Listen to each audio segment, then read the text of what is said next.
Hey YouTubers, this is EasyBob1 bringing you some knife information. As I promised to begin with, I'd like to dedicate this one to those new preppers out there that are trying to get together their bug out bags and start prepping for who knows what, and briefly go over some small survival / bushcraft knife. Now, a survival knife is any knife you use to survive. A survival knife could be a folding case brand name knife in your pocket if that's all you got. Hopefully it's not though. A bushcraft knife is one that's generally designed to do small or do smaller types of duties out in the woods, around camping, hiking, things such as that, where a smaller blade is needed or works out better, not necessarily needed.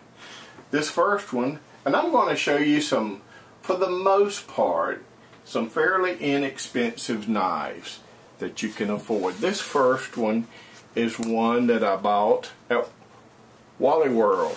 That's right. And it's sold under the name of Winchester. It's actually made in China.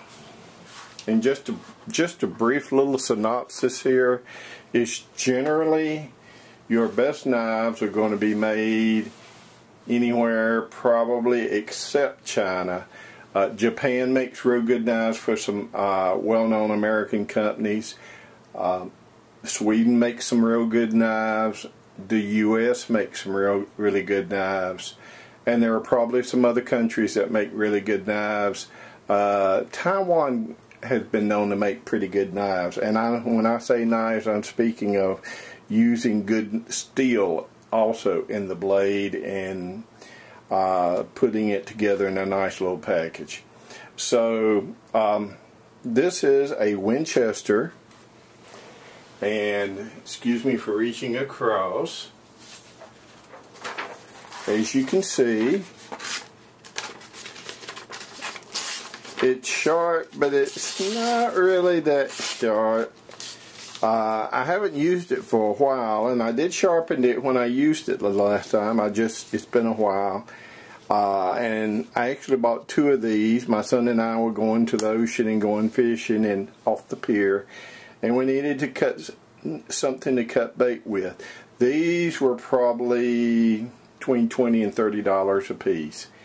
This could suffice for a survival / bushcraft knife to start with. Another knife, and this one is really well known the world over, is called a Mora. Not a Mora, it's called Mora. M-O-R-A. And I believe Mora is owned by the Frost Knife Company. Mora has an excellent reputation for putting out inexpensive knives that are really razor sharp. Now, they're not the type of knives you'd want to do any heavy duty cutting with, although some people say you can. If you look at the spine, you'll see it's not that thick. So it probably would not take a lot of banging on, but these knives, honestly, they have knives that average, on the average, are $20 a piece. They have some cheaper, and they have some a little bit more expensive. This is the Mora 2000, and this one I think ran me around $40.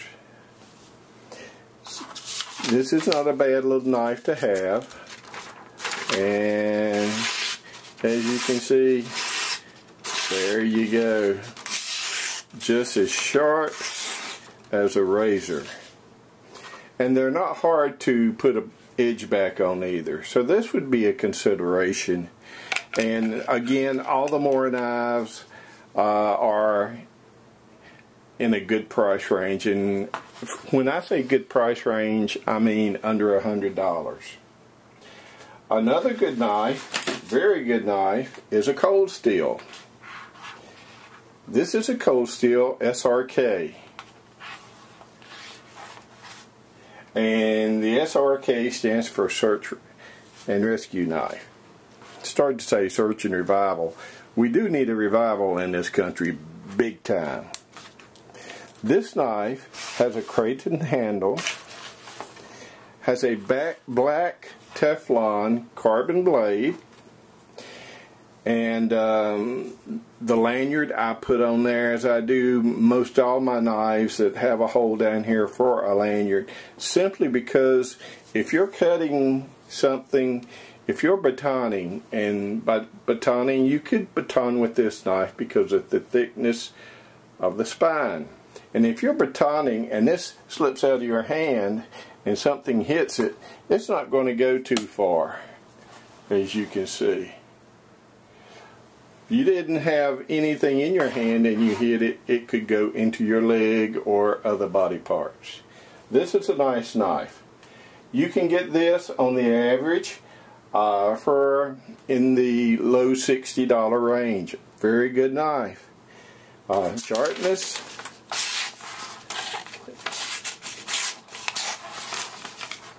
Very sharp knife. And easy to sharpen. Takes a lot of abuse. It's not a real heavy knife, but would make an excellent survival bushcraft knife. Okay, and as we can see, it's snapped. Well, we'll just lay that down. It does snap. It does snap back together. Yeah. Okay, another knife, very good knife, put out by the SOG company. It's a small knife. It's a SOG pup, seal pup, SOG seal pup. Just hit the camera on that one. This one is made in reference to the SOG seal, which is a much larger knife. If you can see, it's bead blasted on the blade to help prevent rust and keep it from having a shiny glow to it. It also has a partially serrated edge. Lanyard per yours truly. Has a really good grip to it. Really nice. Fits in the sheath really nice.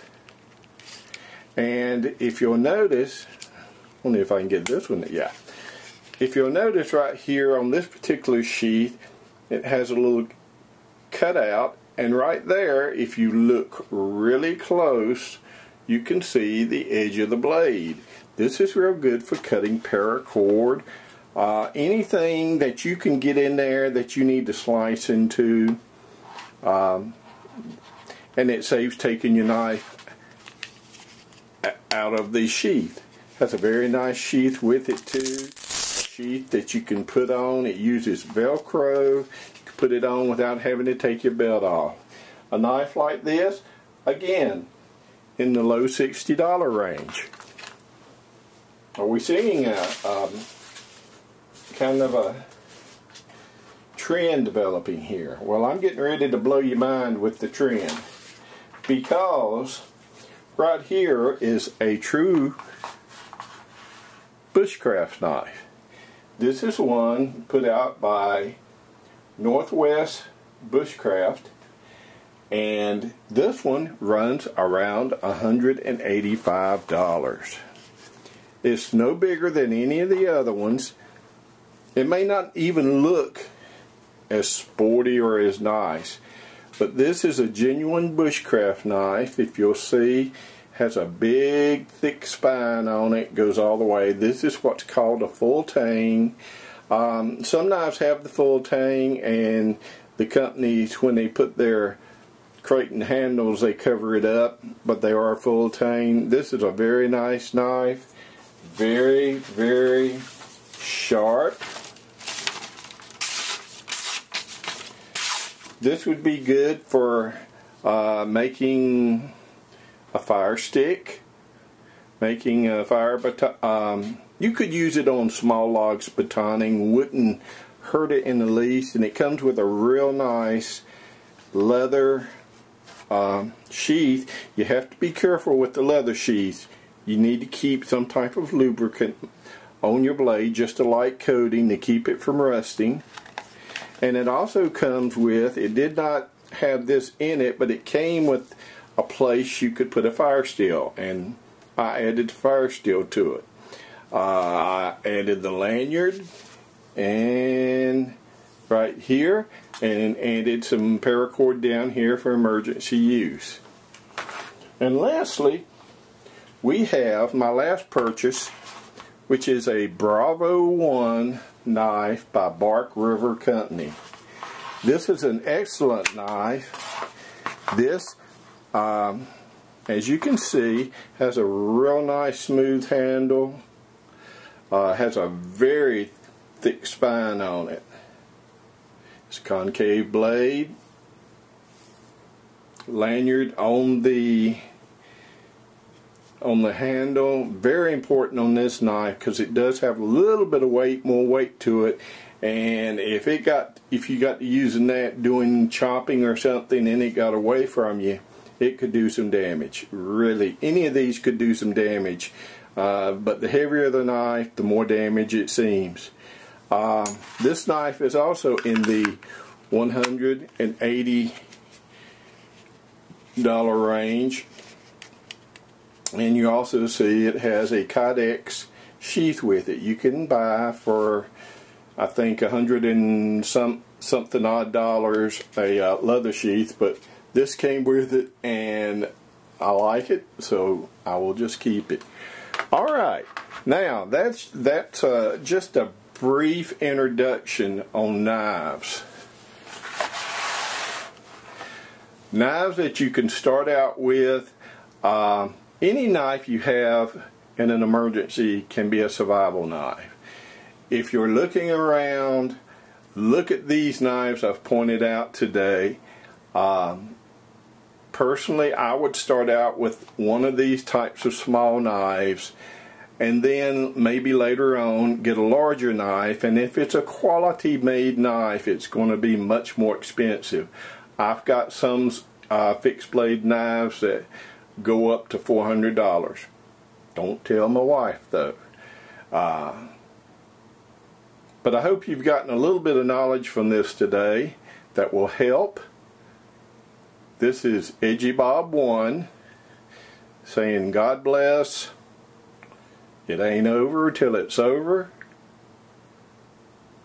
And this is Edgy Bob 1 signing out.